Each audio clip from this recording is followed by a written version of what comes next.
docs 101. One of the most common questions I hear, one of the biggest frustrations I hear are, where are my loan docs? And then once you get the loan docs, what has become of them? Are they sitting somewhere? Or are they being signed? Are they gone back? What is the situation? So I thought that I would just take a very short time and go over some key terminology and the procedure in the, and you can guess where your docs are and maybe now. I have seen loan docs be signed. I'm getting yeah, you're cutting out a little bit there. Sorry about that. I have seen loan docs come out, be signed, go back, and be funded in 2 hours under the certain circumstances. I've seen that same situation take 2 weeks or 3 weeks, depending on the motivation of the parties and the. Mostly, it's a 2 to 3 day, a 2 to 3 day process.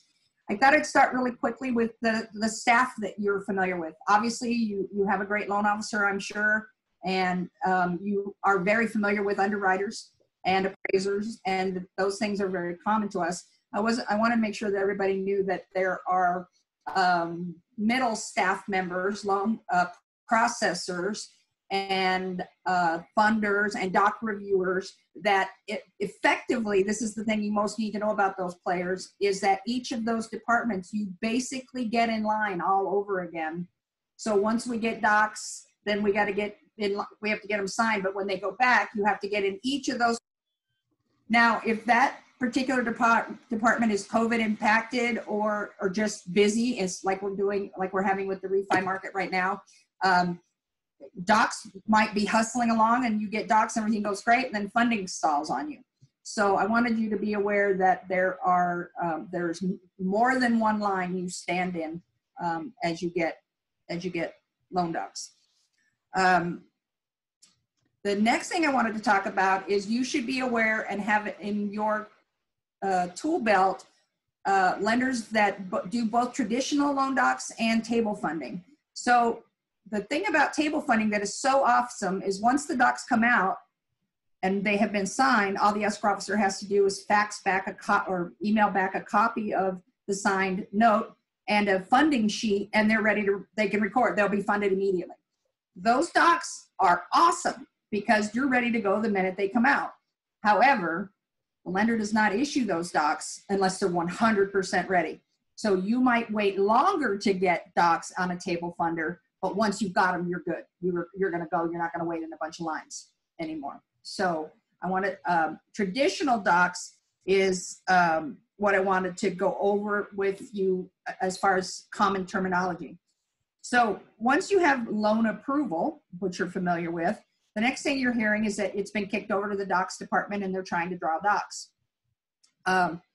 The docs then physically have to get where they're going. So almost always the lender has the primary responsibility for signing loan docs, even though most people don't know that or expect that, because escrow has the primary math balancing. And so 99% of the time your loan docs are going to go to escrow.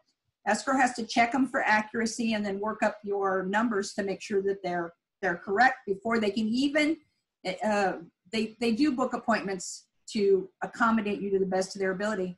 But if they book an appointment and your client's rolling toward them and they find that they've left out their middle initial in the docs or the math is wrong or something, then she's in a position of having to let you down. So that's why you might hear escrow officers being resistant to booking an appointment until they're positive that they have them in their hand and that they're correct.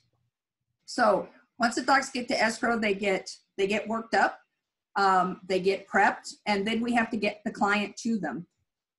In our case at Granite Escrow, we have a completely standalone corporation that does 100% of our signings, and they do nothing else all day but go mobile. So you don't have to hook up with your escrow officer personally to get those docs signed, and they will go wherever they need to go. We've sent docs overseas. We have used, embassy notaries. We have sent them up north. We have, but whatever is going to cause those docs to be signed is going to add that amount of time to your transaction. So let me just pipe in real quick on that one before I forget while you're talking about out of country stuff. So I had a while ago, I think one of our first trainings was on RON, which is remote online notary. And all Southern California counties have jumped on board to accept RON. However, and I'm in the process of doing one right now where the owner is in Denmark, okay? The embassy is not allowing anybody in, so he couldn't go to the embassy to sign. And so we are still able to do it. And I'm gonna have a training in the next 2 weeks on RON again. The biggest key player on that is they have to be a US citizen or they have to have permanent residency in the US. The lender has to be okay with RON, and the buyer has to be okay with RON as well. Okay. As long as that plays a part, we can usually do it. Most countries we can do it in. There are only a few that we can't. So if you run into that, reach out to me direct. But I'm going to have a training on that coming up because that's something new that California finally 2 months ago, once COVID hit, authorized. So San Diego, Riverside, LA, Orange County, San Bernardino, all your Southern California counties are accepting RON. Thank you for tuning me up on that as well, because that's new to everybody, and I'm happy to hear that. Circling back only to say that when I mentioned an embassy, I meant that we sign docs worldwide. It does happen that docs have to be signed worldwide, and it is possible to do so. Then after the docs get signed, they have to go back to the escrow company to be packaged. And what that means is they split them in 3 directions. The recording documents head for the title company, the original note and the other 20, 30, 40, 200 pages of docs go back to the lender, and the copies are kept in the escrow file. And so they have to split up and go in 3 different directions. So they get packaged, and then they, if you are not table funding, the docs have to go back to the lender. Again, if somebody's highly motivated and picks them up and takes them back and gets them in the door, you're going to save a few minutes, which we have all pushed and shoved on transactions and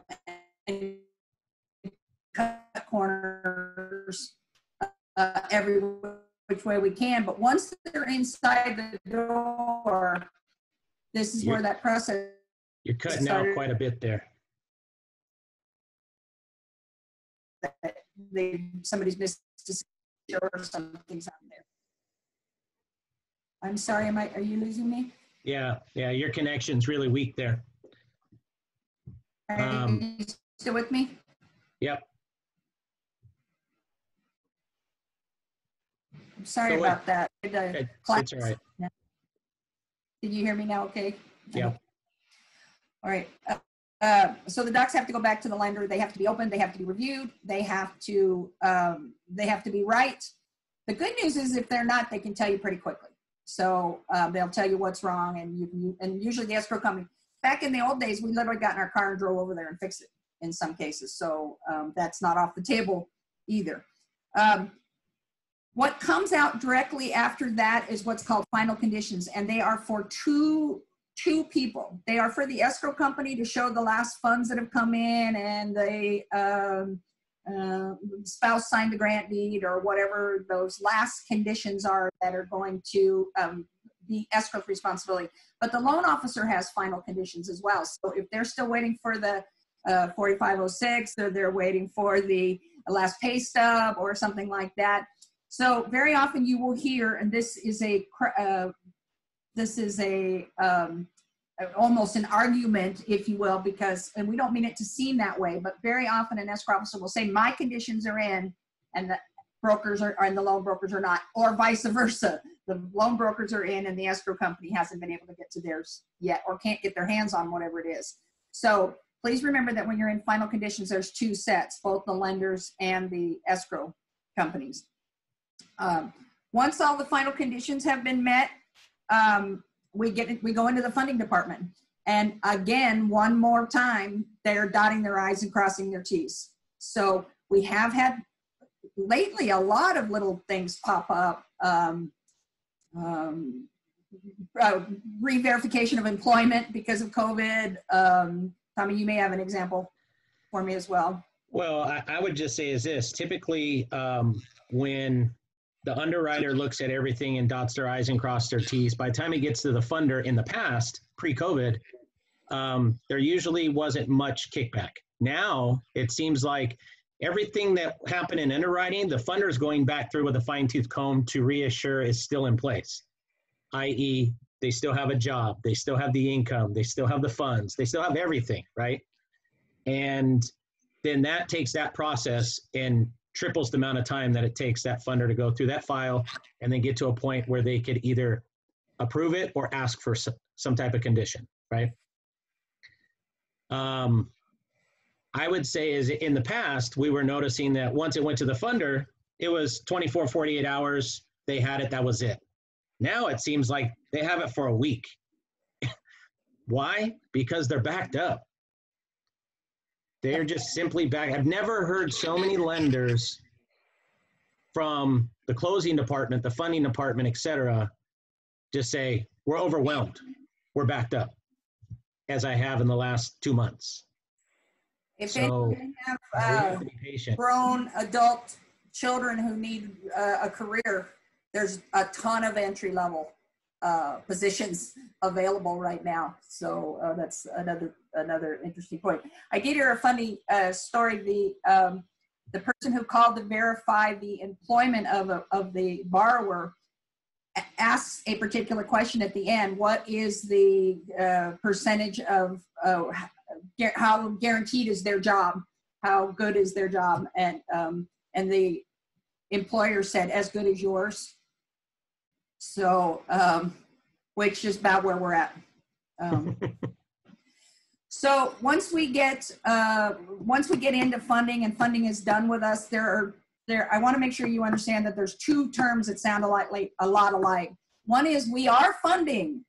The other is we have funded.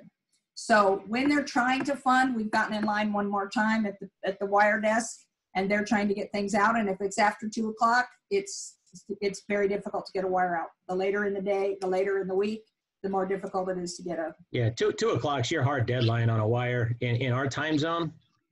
Most of these lenders are not funding from the West Coast. So 2 o'clock's pretty much that deadline. Because most of them are funding from Midwest or what have you. And, you got a 2 to 3 hour time difference. So I've only come across a handful of lenders that physically are funding from the West Coast. Once the wire has landed and the file has funded, the escrow officer will notify you that she's setting the file up to record.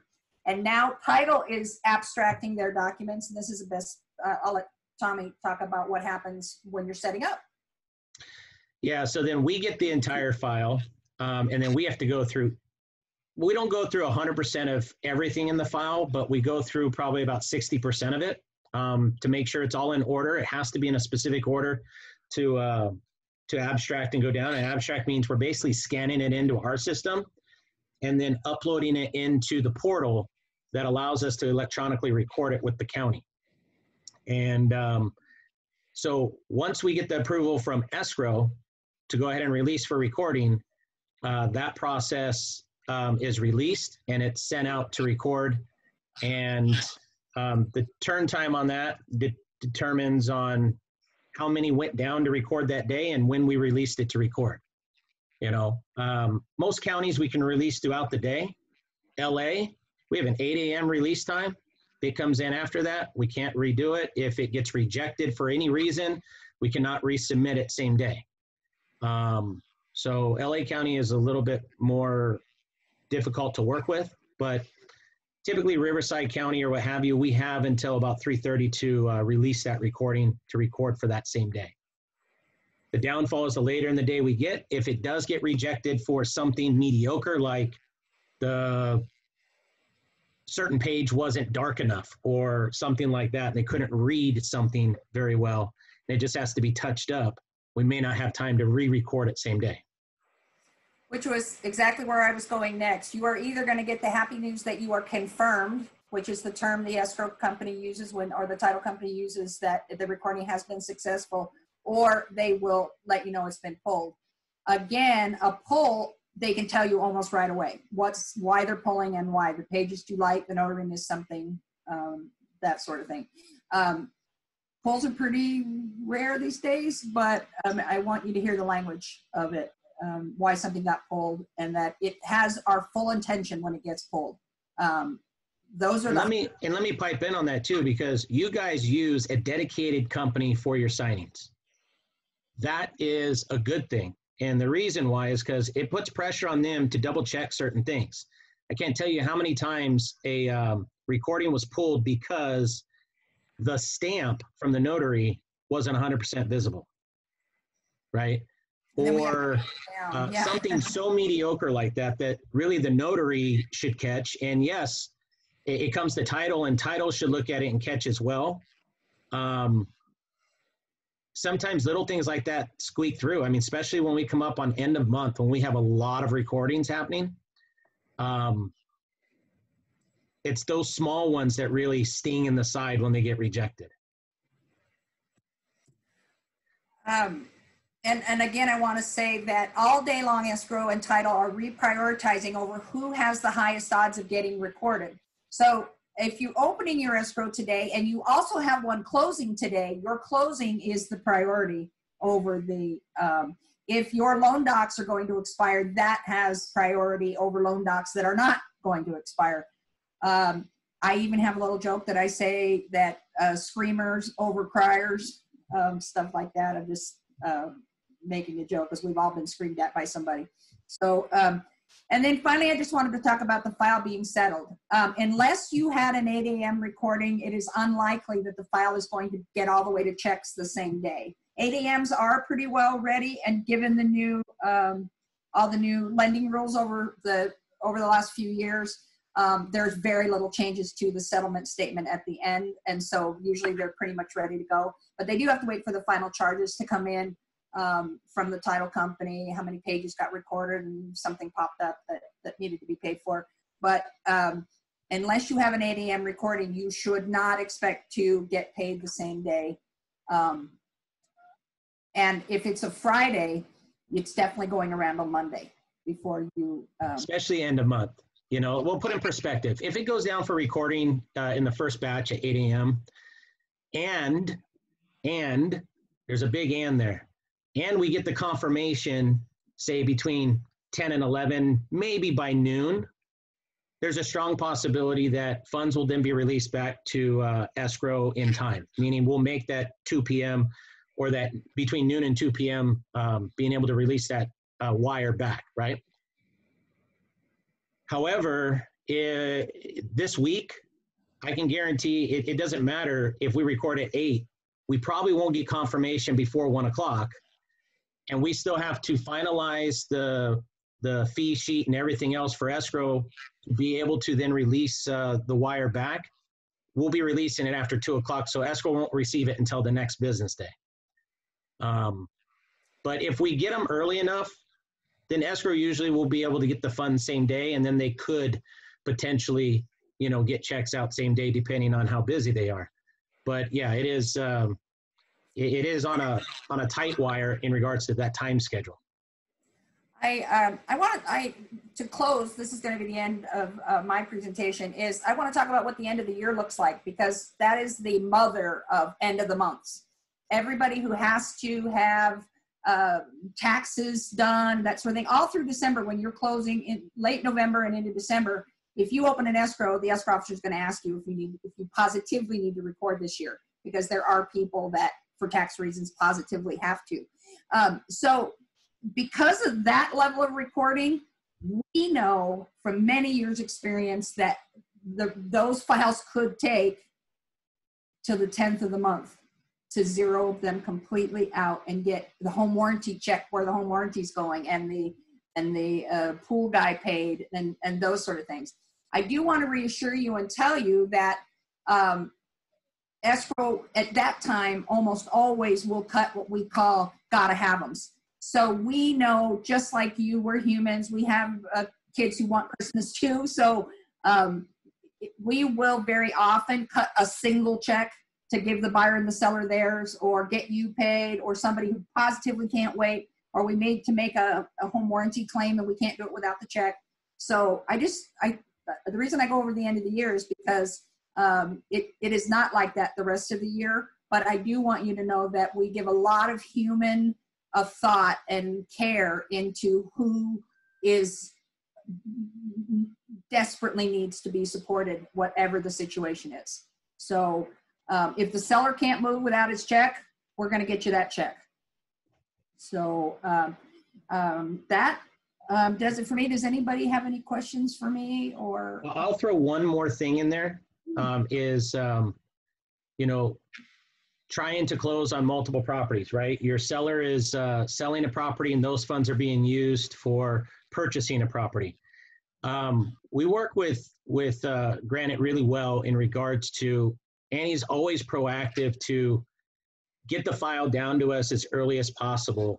And the communication is key there. If we know that, you know, funds are trying to be used to fund another transaction, then what we'll do is it's kind of like a table fund, but it's like a table recording, right? So we'll send those docs, we'll send everything down to record on hold. So we put it down and we send it in on what we call an escrow hold. And it's ready to pull the plug as soon as escrow says, release it, right? And a lot of times we're just waiting on those funds. So sometimes we'll send down that recording before we have the funds, as long as we have confirmation that funds have already been transmitted. And then as soon as we have the funds, all we have to do is hit a button and it releases it to record. So if it came down to minutes before, we would still be able to do it. And then in a lot of times, then we work with escrow on trying to get that wire sent out with the notion that, you know, they can't act on the wire until we have that confirmation, right? But that also plays a part. I'm so glad you brought that up, and I'm going to give you a tip that I have given nearly every agent I have trained in my career. When I was an escrow officer and I had concurrent transactions, toward the end there's the issues of who's in whose way that we can't get the transactions recorded. This would take up a lot of my time as an escrow officer calming people down. So somewhere around about 10 years, if I had a concurrent recording, I started making this speech. Please be aware that you have a concurrent recording and one of you is going to be in the other one's way. And it might not be who you think it is. Like you think it's the buyer that's the furthest down the line, but really it's the seller who won't get out and we can't do possession and we can't do all the things that have to happen. So when I make that speech, I manage those expectations and I get to the end of the transaction and they go, oh yeah, you told me that. So it's a very important speech to make in a contingent transaction to tell them somebody will be in somebody's way and it's not going to be who you think it is. So I think that was a really valuable tip, Tommy, to bring in the contingent transactions. And we can send that down and literally sit on it for days. Right? It's not like, oh, we have to retract it by the end of the day. We could send it out to record on hold. It could be there for days. So if we're waiting on funding to fund, we're ready to go. We're just waiting for the funds. That could sit there, and as soon as we have it, we could release it. So, you know, we try and be as proactive as possible when it comes to situations like that. And I'm just going to take questions now, unless anybody else has a thought they'd like to share. I know every single person on this call right now has dealt with something to do with loan docs and said why in the last 60 days. So ask those questions. Why? Why does this happen?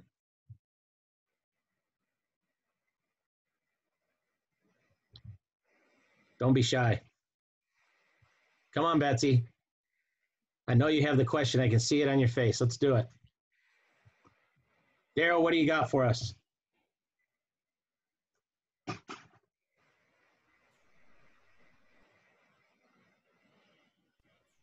Yeah, I think that just in these times, everything's a little bit quirky, meaning everything's taking so much longer. when it comes down to docs and everything, and the doc signing. I think when it comes to notaries, that's where I've had some issues, especially when it's traveling in someplace else. And have you seen, or is it possible to change notaries if you're not really seeing eye to eye? You bet. You bet. That's absolutely. On top of that, I'm glad you gave me an opportunity to make a small pitch for my company. We actually have a complaint department. And if I call in and say somebody let somebody down, it gets written down. There is a true investigation. There is a true response. And if that escrow officer, notary, whatever the situation is failing repeatedly, we don't have to convince them. We don't have to, it's not personal anymore. It is flat out numbers. You're either succeed. In fact, all the way back to the beginning of escrow, if the notary couldn't get it done right the first time, she wasn't getting back the second time. So that's why we felt we had to take it in our hands and just make a completely separate corporation of people who are dedicated to doing nothing but that. So I will say that one of the things they teach you early in escrow is that as long as humans are doing paper and involved in anything, there's going to be human error. And human error runs at about 3% of the time. Because we are trained to do that, because we are trained on that number as an escrow officer, you notice if you are getting, oh, this has been my week. I have had 3 things go wrong, and they get to the bottom of who did it and why. So to this day, even as a broker, when I was cutting checks for doing CDAs for, occasionally I'd have a week where 3 people forgot to tell me they owed a referral, or they didn't tell me they were agreed to pay the $15 over on the home warranty or something. Those mistakes I did not count against my error rate. But if I can't do math this week, I need to be paying attention. Yeah. So I do want you to know that escrow people are literally trained to watch their error rate. And we would be happy to accommodate you with a notary that gets the job done. Right, right. And I'll take that one step further, Bets, because I think you know what I'm talking about. I'm reading into it as this. If you're on the phone with the notary and the notary has attitude, they're overwhelmed, they're busy, whatever, yes, you have the right to use a different notary. Yeah, because in this case, it caused, some errors, and it was a little embarrassing, but certainly we got through it, but it just, We have the same problem with notaries that real estate agents have with inspectors. We want them to do their job thoroughly, completely, and all that, and then not be so militant and horrible that they scare the deal away. Right, right. For me, a notary who's not going to give me lip when she needs to zip back out somewhere, as opposed to somebody I'm going to have to owe a favor to get it done, is going to be a problem for me, and that won't go out again. So I really want to draw that line between inspectors that do their job and notaries that do their job without being so militant, that while also following the rule. If you feel, if either the inspector or the notary feels it's important enough to go to the mat for, okay. But sometimes we get to the bottom of those and we find out things. To me, I want to make sure we get to that. I think Daryl's asking, when would it be okay to order a date down?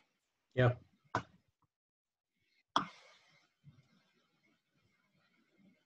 Tommy? That would be a question for escrow or lender. But yes, Daryl is asking, when would it be okay to order a date down on a file? Date down is, You're freezing up like you're in a tunnel. means that we have now taken another look at the entire situation. In title's case, it means looking at the, what's that? You're good now. When I used to teach When I used to teach live, I would be afraid of the mistakes I would make. But these days, all I worry about is whether I have good internet connection anymore, it feels like. Daryl is also asking about an issue with taxes. But Daryl, could you be more specific? I think he has noise in the background, so he didn't want to unmute. Okay. I'm sorry, I'm gonna unmute. I have to step off for a medical consult real fast. But yeah, so on some of our, especially land deals, you know, we always have at the end, well, sometimes at the end, back tax issues. And they pop up generally towards the closing of a file. And I'm just, you know, checking to see if it would be, you know, prudent to order a date down, you know, at day 21 of a 30-day escrow. Well, I mean, I've definitely seen that happen, yes. And usually there's something that sparks the reason why you need it. Some of the issues that you arise on some of these properties, though, are one-offs because the properties haven't changed hands in so long, and there's been a lot of manual paperwork and transfers and stuff done on them throughout the years that tracking that chain of title is not, you know, necessarily complete when the prelim comes out. You know, they're still working on it, but they got to get the basics out for the lender and everybody else. And then as we're still doing more of a deep dive on those files, certain things come to light. I think that's more of a one-off than it is, you know, across the board. However, if you're doing a certain type of transaction all the time and you have an ongoing concern, we're certainly going to accommodate those date downs on a more automatic kind of way. We have one client who, if I send him paper and it's folded, he won't open it. It's the way he puts it in his file, he won't open it. So we hear all kinds of quirky things and important things. And so if you, in fact, as I used to pitch myself as an escrow officer, I used to say all the things I could do because I have some credentials. Nowadays I say, what is it you need? Because I will find out that you need about 3 to 5 things that you never want to have happen to you again, or that you positively want done, and I can cut to it way faster. And so these days I pitch that I'm building a custom plan for you. And so feel free to tell us the things that bother you. That helps us be better service people to you. Yeah, as you know, Daryl, my saying has always been, the answer is yes. What is the question? Yeah. And mine is, there's a million ways to say no without actually using the word no. And which means that I'm not just going to say no and leave you hanging. I'm going to explain it. I'm going to help you explain it to your client. I'm going to be the bad cop so you can be good cop. We consider ourselves your assistants. And when I speak to somebody on your behalf, I will be acting as though you're the boss. And you may count on that. Awesome. All right. Any other, Marie, you have any questions? Tatiana? Tatiana, nice to see you. No? Okay, now I'm unmuted. There you go. Hello, everyone. No, I don't have any questions. And thank you so much. It's good to see you. Good to see you too, guys.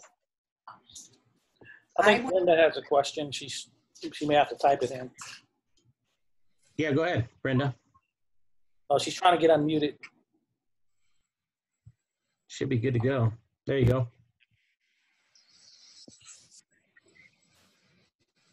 Go ahead, Brenda. What do you have? You're unmuted.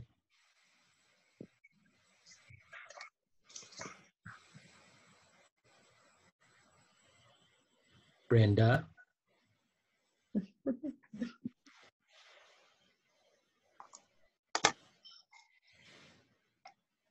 All right, while Brenda is finding her microphone. Anybody else? Marie, you have any questions in regards to anything or loan doc specific? Can you hear me yet? Yep, there you go, Brenda. Oh, I can hear you. okay, I had to take my earphones off for some reason. Okay, my question was too long to type. This is for Mary Jane, I guess. We currently have open escrow that is in, we have a final timeline now where they were issued notice to perform. And one of the things that's going on is that we have a prior to funding condition for roof certification. The roof certification isn't being done until Thursday. And I wanted to know, once you get the loan docs and it goes back to the funding department, when Mary Jane was talking about the review, who is responsible for, well, I know that the funding department reviewed the cert, but all the other final conditions that they may have, is the lender the one who gathers all these conditions, like the pay stub and the bank statements and all that other stuff, or do they have someone in the funding department that does that? In the case of a roof cert, it is going to be the obligation of the contracted party. So if the seller agreed to do it, he needs to get it provided to you in the amount of time that said they would, or explain why not. And then the door opens again for negotiations. The lender in that case would then have it passed through to them from the escrow or from the agent directly. And they are just checking a box at that point that it's in, unless it was an appraisal condition. So I do want to tell you, I don't know if this is going to help you, and you feel free to call me after the transaction, after we hang up, because I'm a very good problem solver. But one of the ways I've been using the deposit way more than through COVID time, probably 10 years, is to release little pieces of it to buy the amount of time I need. And because the one thing we learned, and I'll use the polite language for it, but we all know that money talks and blood walks. So agents, when the buyer is willing to release a deposit, and let me talk about this for 1 second, that we all try not to give away money before the close. I get that, but there are appropriate times to negotiate and use the money that's in the file. So as an escrow officer, I might be able to help you speed some cash to somebody to get a situation resolved. Because closing penalties always wind up being paid by the agents because the trade rules don't let them back up to the CD anymore. So closing penalties at the last minute are not going to benefit anybody except the other agent. So, so I'm not sure that I answered your question. I hope I did. If it was an appraiser, the appraiser would be on the lender side. If it was a contractual matter, then it's a real estate obligation that is simply passing through to escrow and title. But if you would like to discuss your particular situation, feel free to give me a call after. I am, by the way, available on Facebook for those of you who don't know me already and don't already have me programmed in your phone. I answer Messenger.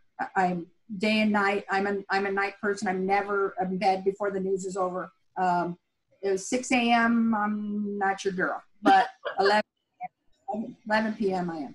So, Brandon, did you need to get into that some more offline, or did we answer what you needed for today? No, I think I'm clear now. So this one will just be a box check because it wasn't an appraisal issue, so they won't have to re-inspect. So that shouldn't hold it up much, right? And therefore, the client that was the seller to provide that? Yes. Or was the buyer? The seller. Okay. So if the seller is issuing you a notice to perform on something he has not provided, you have remedy immediately. It was so crazy. Actually, it wasn't known to the buyer or to the seller until after the file went to underwriting. So it's after their contingency removal period, their inspection period. So basically, I don't think the seller is obligated to do it. But who had the responsibility for getting it ordered, prepared, and delivered? Well, it was a lender requirement because to certify that the route would last 2 years, but we weren't told about it until even after loan contingency expired.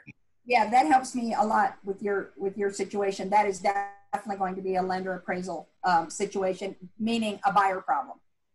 And this is a good time to use your part of your deposit to buy the time you need to indicate your willingness to, that you're sincerely trying to close. I had a pretty major broker come to me and speak to me about that they were on their third or fourth extension and he was going to get them to perform what he's going to do. And I said, ask them for their deposit right now, all of it.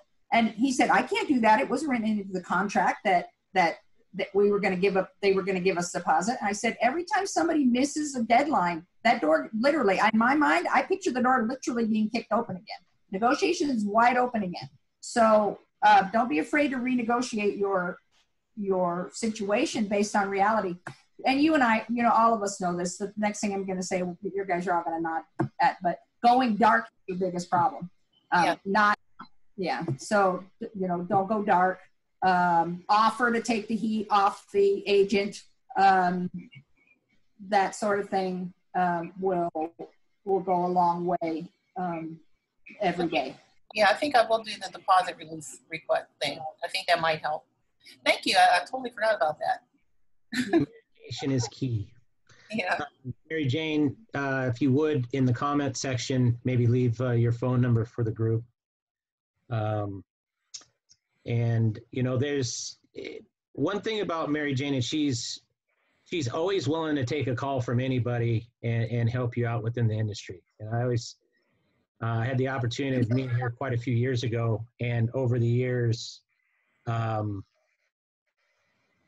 been able to listen to her teach and coach and different things. And there's only a few people that, you know, I know of that if I was getting ready to step into a courtroom, I would want by my side in this industry. So she's extremely knowledgeable, and I would definitely take advantage of that. One of the courses we're going to have for you coming up pretty quick is how to win in small claims court. And once you understand the ins and outs of small claims court, you will never again take guff over a deposit, ever again. So, and my last pitch for the day is, I used to joke that I'm the H&R Block of support people. If you're in trouble, I'm in trouble. I need to know why, and I need to make sure we clean it up and do it right. So don't. I can't solve a problem I don't know about. Yep. All right, guys. Mary Jane left her phone number in the chat box for you. If you want, feel free to go there and take a look, save it. And with that, Mary Jane's also going to be bringing back her Monday trainings herself. So she'll be doing Mondays with Mary Jane as well. So if you don't follow her on Facebook, you'll want to, so that you'll be up to date on those. And Annie and I will be back next Wednesday at 12:30. And I think next week I'm going to try and do the Ron training again. I'll get my senior VP on, Bill Thomas, that will go through. And, you know, every week we get more and more info on Ron, okay? Remote online notary. And there's a lot of things to make it happen. We've now in-house done 3 of them since COVID started. And so, you know, it's something that is upon us, and the issue does arise itself on occasion, and more so than ever with embassies being shut down to foot traffic and military bases not accessible to foot traffic, etc. They make it a little bit more difficult for somebody who's out of the country to get things notarized. So, you know, Ron is our go-to for most countries right now. And there are specifics behind how it can be done. And I think next Wednesday we'll cover off on that. All right. All right. Thank you for having me. Great. Thank you. Thank you, Tommy. Appreciate Thank it. you. Good information. Thanks, guys. Hey, Thanks, Mary if you have Jane. any questions, reach out to one of us in regards to today. And we look forward to seeing you all next week. Excellent. Thank you. All right, guys. Have a great day. You too. You also. Bye-bye.